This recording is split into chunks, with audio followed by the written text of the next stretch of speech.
I'm talking about Rolling Thunder. Hello, everybody, and welcome to this bonus episode of Rolling Thunder, where we take a nostalgic look back at the classic action TV shows of the 1980s. Now, a couple of episodes back, we looked at Mexican Slayride, the pilot episode of the A-Team that aired back in January 1983. And one of the big talking points of that episode and the conversations afterwards was the presence of one Tim Dunigan in the role of Templeton The Faceman Peck. Now, Tim is also well known for playing the lead role in Captain Power and the Soldiers of the Future, as well as roles in The Fall Guy, Cheers, Davy Crockett in The Magical World of Disney, Beverly Hills 90210, Diagnosis Murder, Jag, on it goes. And today I am very lucky to be joined by Tim himself. So thank you so much for joining me today, Tim. Hi, Mike. Thank you very much for having me. It's a pleasure to be here. Now, I understand that you started acting back in high school, and I was just wondering if you could tell me a little bit about these formative experiences and what it was that led to that, and how that dovetailed into being a career in those early days for you.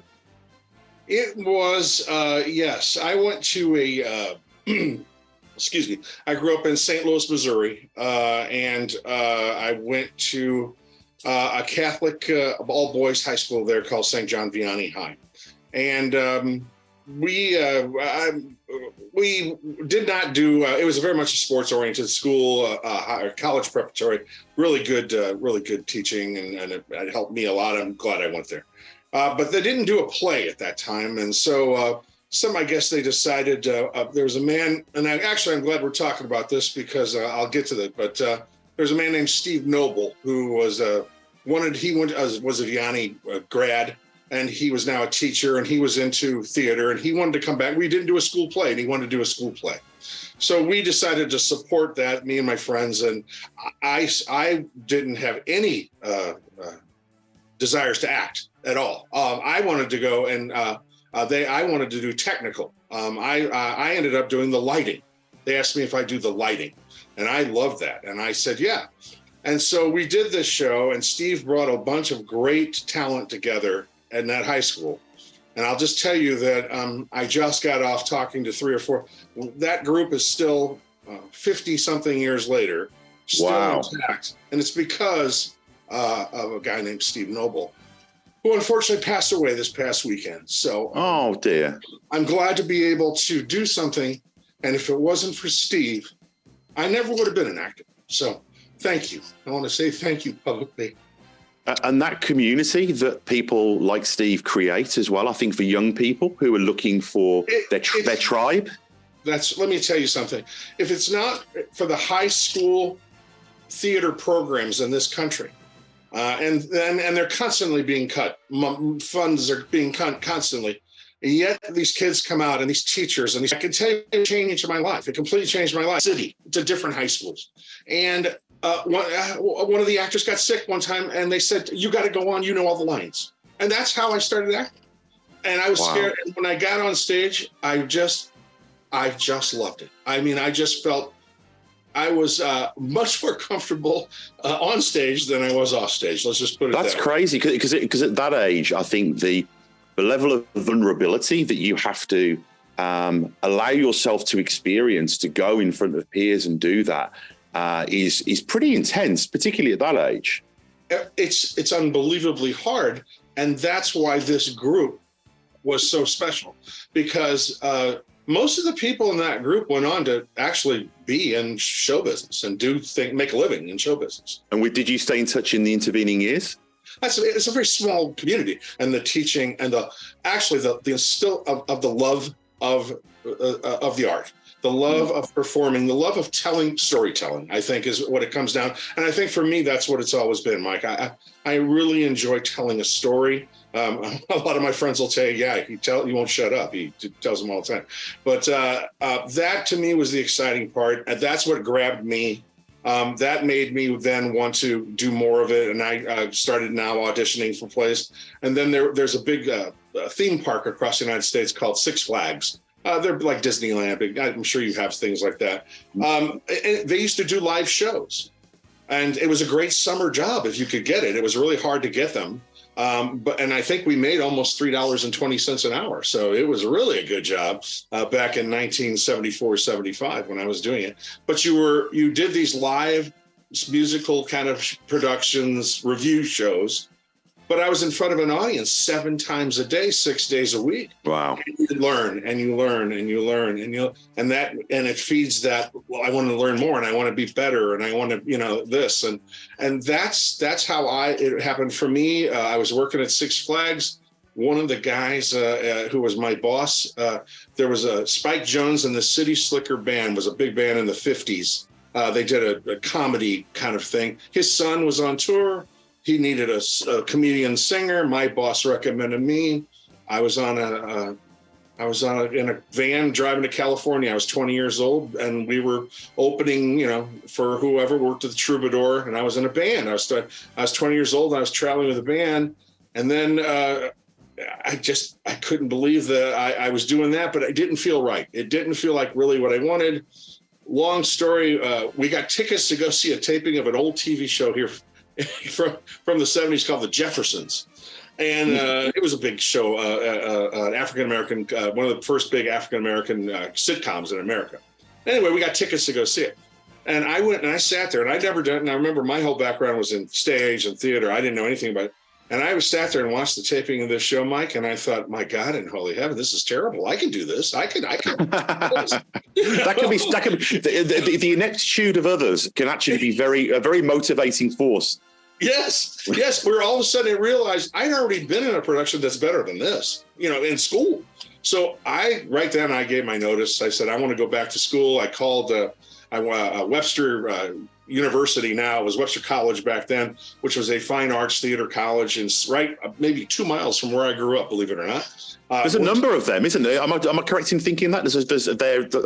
Theater. Change the right word, but they're... Yes, there's the local.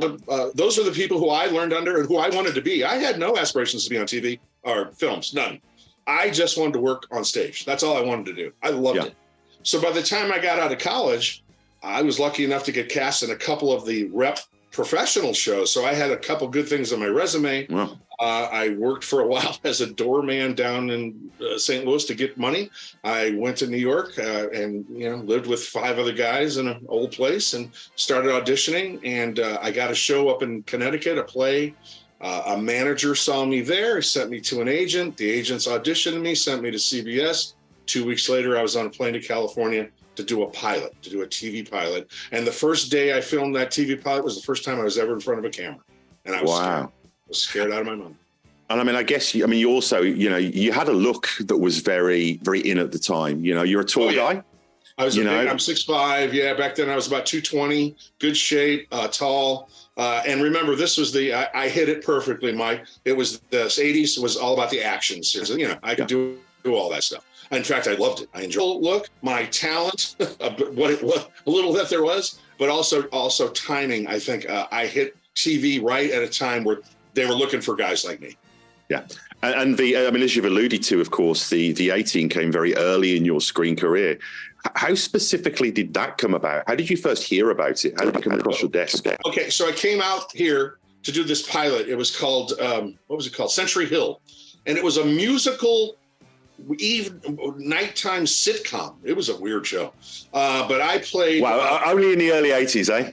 Yeah, oh, sure. And it had Donna McKechnie, who had won a Tony on Broadway. She was in it. And a guy who I'd worked with at the Rep in St. Louis, a really great actor named Nick Cervi. He was in it. And who else was...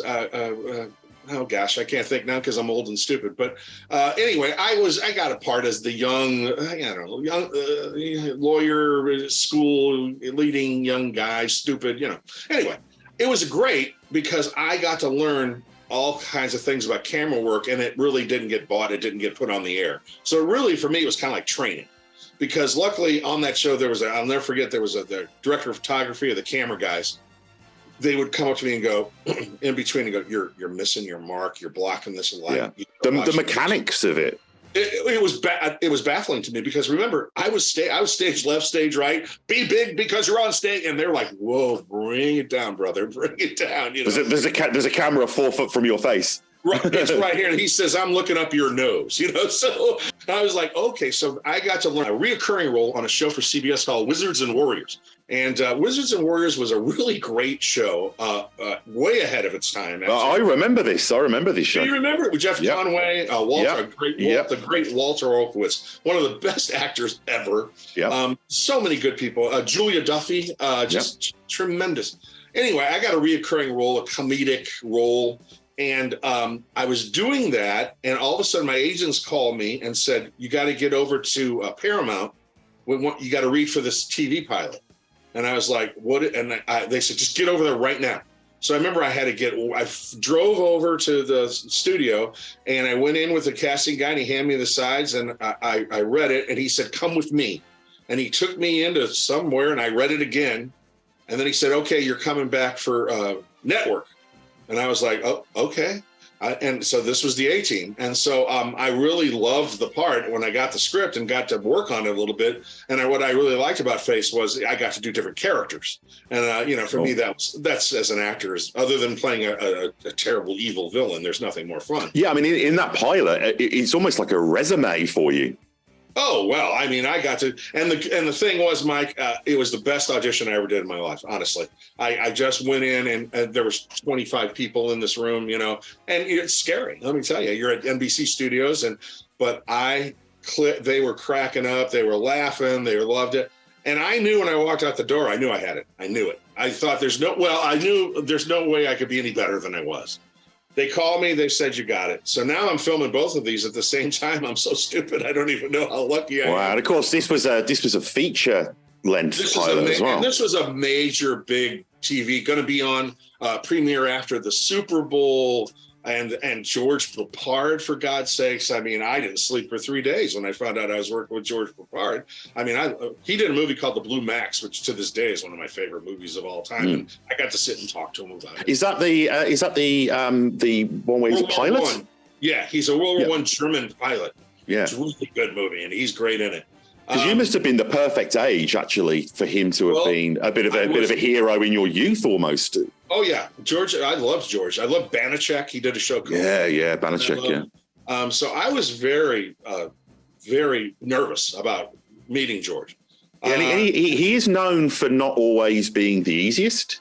George was not an extremely nice man. No, he was to me, except on a few occasions. And I did have one run-in with George on the set.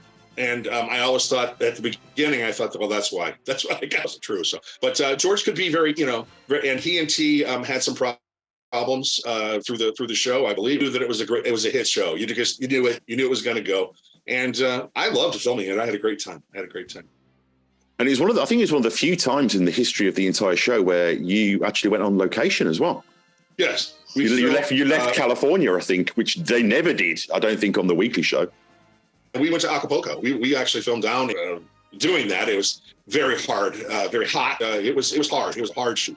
And did you have much contact with Stephen Cannell when you were working on that pilot? No, not at all. I had none. The only time I heard from Stephen was after when I got back from filming there and the pilot was done. My agents called me and said, we need you to come in and talk to us. You're being replaced on the series. And I was devastated. I was devastated. I didn't see that coming. I had never been fired from any job in my life, dishwasher, whatever. I just wasn't brought up to be fired from a job. I was brought up to do this. So I felt like I had really failed for the first time. I was really, really depressed. And then my agents said, Stephen wants to see you.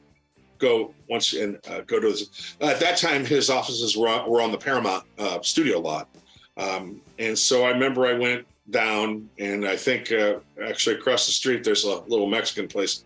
I'm pretty sure I had a couple margaritas before I went in there. Yeah, I can imagine. I was a little nervous and upset, and I went in, and he couldn't have been nicer, and he showed me some dailies of me. There was a shot of me.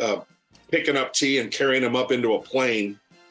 And he said, and he stopped it. And he said, look, what do you see there? And I was like, I don't understand. And he said, Tim, you make you just make him look small, and a Vietnam veteran. So that was the explanation. He said the last thing Steven said to me was, "You did nothing wrong. You did a great job. This is our fault. We made a mistake in casting, and I'll make this up to you somewhere down the line." And that was it. I walked out, and it was over. And I think that although that must have been very difficult for you at the time, that work is there, and it's there forever, and it's remembered. I hope so. You, Mike, as you get older, you feel like, nobody's watching. Nobody cares. Nobody remembers that about me, because at that time, that was the pinnacle of my career. That was exactly what I'd been working towards. And to have it pulled away, because you knew that was that was going to be a 5-year run, man. That was going to be a big, and Dwight and Melinda and everybody else on the show were, I got to be really good friends with them, and it was tough. But I will also say this for the record. I didn't watch the show, I'll be honest with you, for, I don't know, a few years. I didn't watch it. But when I did watch it, I will say this. They made the exact right choice. They did exactly what they should have done. Dirk was fantastic. He was absolutely fantastic in that role. And I could not have done it. It would have been a lot, let me just say this. It would have been a lot different if I would have done it, because I just couldn't do I thought I understood it. And once that actually happened, when I came to that, then it all kind of, I let it all go. And I luckily got to go on and do, it's not like I never worked again. So it was just a part of and then I will say this, George and I, like I said, George was rough, but George called me and he said, listen, it's all part of the business, son. He said, I've been fired off a series. Yeah, George had his knockbacks. He said, so listen, you're a good actor. He said, just hang in there. You're going to do fine. And that meant a great deal to me, because at that time, I really thought George was part of the reason I got fired, because of this kind of run-in we had on the set one day. And it was nice to know that wasn't true. And it was nice to, because I didn't really ever get a chance to really talk to George much after that. And I'm glad that it ended with him and on good terms. And because I still, the fact that I got one of the highlights of my career is that I work with George to this day. And from a few of the people I've spoken to, it almost feels like that's part of George's process. I think so. There was a lot of testosterone on that set, and obviously, you were the young, good-looking guy. He himself was once the young, good-looking guy. It's got to be difficult. Yeah. He there was definitely some bitterness in there, and you could see it. You could see it. Some real jealousy of T's fame, which again, I understand that. But underneath it, I got to have some times with George where we would sit and after work and talk, and he was a good guy. He was a smart guy, and there was moments where he was really, really kind and nice to me. And that's what I choose to remember. The rest of it is, it's like your family, you don't have all the great memories, some things just are bad, but that's okay. That's all part of it. And I have nothing but the A-Team. So. And you mentioned earlier on the differences between your portrayal and Dirk's, and we covered Mexican Slayride on the show a few weeks ago. And one of the things that I really like about the way that you play Face, that's unique to your performance, is you play him as slightly out of his depth, as though you could almost feel him sweating, like he could get found out at any moment. Whereas Dirk Benedict plays him with this assuredness. Was that something that was intentional in your performance, or was that you coming through? Yes. It was a choice. I thought that it would be more interesting if I wanted to play my thought process was I'm just thinking of the word I'm going to say now. And now I'm just thinking, it's all just, as I'm going, I'm doing it. I'm doing it as I go. It's not a plan. It's not this. It's me just using that. For me, that was the motivation and the fun of the character. Did you ever have any interactions with Dirk Benedict? I've never met Dirk. No, I never had the honor to meet Dirk. I would love to. It would be an honor. Like I said, Dirk didn't do anything. He has nothing to do with it. He's just an actor, and I'm sure, and he did, like I said, did a great job. And that's just that. It's just business. I would certainly not hold it against anything in Dirk. I think he was I loved him on everything he's ever done. I liked her. I'm a fan. And you were lucky enough also to be on Cheers in the late 80s. That must have been incredible to step into that world. Well, that was, and that's another high, because I loved that show. I was a big fan. I watched it every week. And so I got a call, the casting guy who I knew, he calls me up and says, I'm embarrassed to almost ask you this. He says, but I got this like just little part, but it's a set for a joke, and I need you. Would you get it? I'll do it for nothing. I loved that show. So we hanging out there on that set and seeing how that all worked. Jimmy Brooks. I've been blessed to work with a lot of really good creative people behind the camera. Jimmy Brooks, Ed Weinberger, Stan Daniels, who did Taxi, Mary Tyler Moore. All these people. David Lloyd, who was wrote the famous Mary Tyler Moore Chuckles the Clown episode, which was voted the funniest episode of all time. He was our writer on a show I did called Mr. Smith with Ed Weinberger and Stan Daniels, 1985. That was a 13-episode sitcom where I worked with 2 orangutans. I remember that show. You do? Well, you're one of those. I do, yeah. I remember the poster for that show as well. It's one of those, I remember seeing that in TV Guide.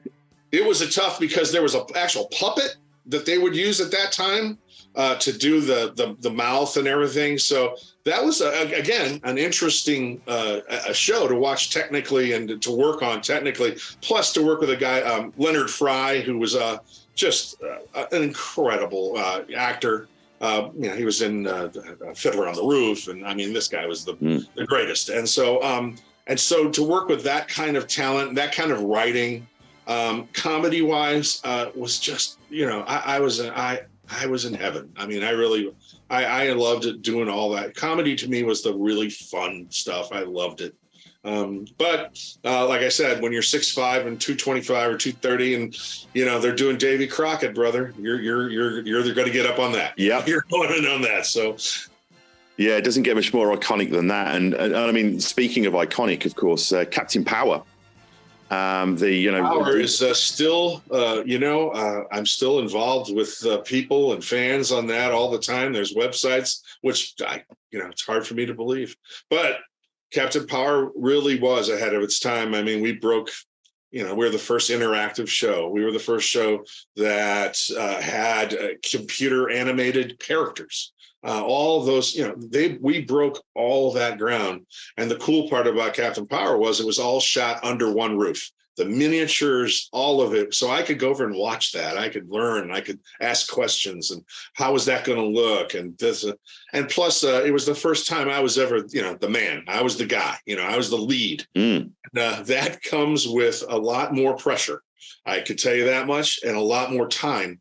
But also a lot more fulfillment when things go right. And luckily, again, great people around, great writing, Michael J. Straczynski, Larry Totillo, these guys, are legends. And it's a show that's still finding an audience, it seems. What's cool, Mike, is I got people all the time saying, my kids like to watch it, and there's always there, if you can find the toy, that the power jet they used to call it, they don't work, I don't think, with today's flat screen TVs. You got to have the old, but these guys are finding them, and they're making them work again, and their kids are playing with them, and that just, I can't tell you how much that just brightens my heart to hear stuff like that. Because at the time, you don't remember, but we caught so much flack. Oh, I do remember. I mean, there was the controversy around the marketing, wasn't there? Ridiculous. It was ridiculous. There was one woman who was really the catalyst of all this. And I don't know what was up her bonnet, but she was, we're teaching children to kill, and we're like, lady, they're robots. We're saving humanity from robots. What's wrong with you? Today people would just say, that's ridiculous, Yeah. Even in today's enlightened world, I think that people would go, well, that's ridiculous. But that's what shut us down. That because the toys, and if you look back at the numbers of the toys, the toys sold pretty good. They did all right. Yeah. They weren't He-Man, but they were good. And I think, and it's interesting because a lot of people went back to Captain Power after Babylon 5, of course. Right. With Joe Straczynski working on that. And I think that a lot of people have forgotten the complexity of storytelling in Captain Power. I think it's the title. I think the title of the show makes people think of Jason the Wheeled Warriors, He-Man and the Masters of the Universe. And I understand that they were trying to appeal to multiple markets. But if you get past that, and you see that even in later shows, Buffy the Vampire Slayer, that seems like a ridiculous title, but audiences by that time were sophisticated enough to understand how these things work. But I was really surprised. I went back and watched. How many kids, and they called it a kid show, which we always said, no, it's not a kid show. It's a science fiction show. I said, how many kids show have a character get killed off at the end of the first season? This was never done. Nobody did that before. So, like I said, that part of it was, I can't tell you how cool that was working on that show. That was cool. And I think that one of the reasons why that made such an impression on audiences was the fact that I think for a lot of children, it was the first thing they watched where they weren't being condescended by the storytelling. No, I agree with you. There were times when, I'd look at the script and think, is this going to work? How do I make this work? And how do I keep this character from becoming a comic book? How do I got to put, look at that suit. I mean, take a good look at that suit. How do I get people to cry with me in that suit? How can people feel or laugh or heartbreak in that suit? I got to find a way to do that. And that's what I did. I tried every day I didn't think about it. I just thought about him and and it really was an acting process and plus, again, the people around, especially Peter and Jessica, who, Jessica Steen is just brilliant, and Morris, they were all, David Hemblin, for God's sakes. I mean, this guy, that poor guy, you have no idea. He'd sit there all day long in that makeup waiting. And poor Sven, he couldn't even sit down. They had to build him a platform he would just lay back on. At least I could sit in a chair, but, you'd lose, and every day at lunch, when I'd go run 7 or 8 miles. Because that suit was unforgiving, So every day I was at lunch and plus you would sweat off, it was so hot. I would lose 10, 12 pounds a day sometimes. But I kept running because I had to stay in shape. And it was a really hard run. It was really hard, but I never had more fun. And I think one of the great things about your performance in that is it reminds me a lot, and I think the reason it works, it reminds me a lot of Christopher Reeves in Superman. It's the earnestness. You don't play it ironically. I take that compliment. Thank you so much. Chris was, when I got signed to New York, Chris was a nice guy. I mean, he was just, couldn't have been a nicer man. And, this time he was big time. He sat and talked to me, these little moments, these are the things that stick with me now. It's not really the doing this or the show or it's those relationships mean the most to me, including the A-Team. The relationship, T and, I can remember T and I would share a dressing room down in Mexico, out in the middle. I don't even know where the hell we were.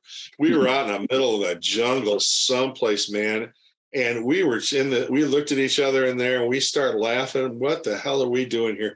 And he'd put on his preacher tapes. He had some preacher from Chicago and we'd listen to him and we had a blast. We'd make ourselves have a lot of fun. And because it was tough, it was hot, it was tough. Maybe George was pissed off or something. So we'd have a good time. We'd have as much fun as we could, but that was a tough shoot. Yeah. Well, thank you so much for your time, Tim. I'd love to have you on again to talk specifically about Captain Power. Maybe we can talk a little more about Davy Crockett too, because that was a great experience. Absolutely. And both of those are definitely in the wheelhouse of what we cover here on the show. So we'd love to stay in touch and have you back on and maybe get some more listener questions. But again, thank you so much for your generosity of time. And we're big fans and we do remember your work. Well, Mike, thank you so much for asking me to be on. It meant a great deal for me today. Thank you. And to all the people, the fans out there, thank you. Thanks for remembering my work. And if there's ever see me out somewhere around, stop by, say hi. Will do. Thank you so much for your time, Tim. All the best. All right, man. Take care. Bye. See you later. I'm talking about